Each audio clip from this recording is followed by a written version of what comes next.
How to set multiple take profit levels on Bybit.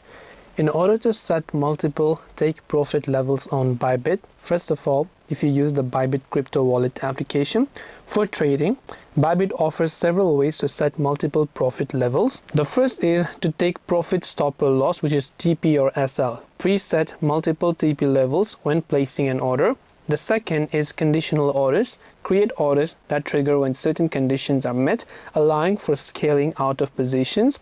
OCO, which means one cancels the order. Place multiple orders with only one able to execute.